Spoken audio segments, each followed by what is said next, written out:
सरबराह अवामी तहरीक doctor Tahirul Qadri की लाहौर में एक और धुआंधार प्रेस कॉन्फ्रेंस। कहते हैं इस वक्त सियासत और रियासत के दरमियान जंग शुरू कर दी गई है। शरीफ खानदान का नाम नेहाद एहतसाब हो रहा है।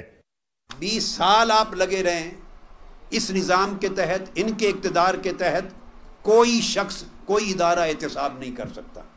सरबराह अवामी तहरीक ने इंतखाबी इस्लाहात पर भी कड़ी तनकीद की। कहा कि तरामीम के जरिए आइन को नुकसान पहुंचाया गया है।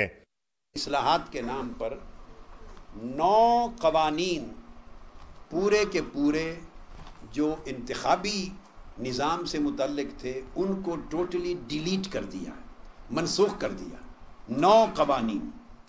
डॉक्टर ताहिरुल कादरी ने इल्ज़ाम आयद किया कि थाना फैसल टाउन में मौजूद सानहा मॉडल टाउन का रिकॉर्ड और असलहा जला दिया गया है। अब देखना यह है कि JIT का वॉल्यूम 10 कब आतिशज़दगी का शिकार होता है। कैमरामैन अनवर खान के साथ उमर फारूक, डॉन न्यूज़, लाहौर।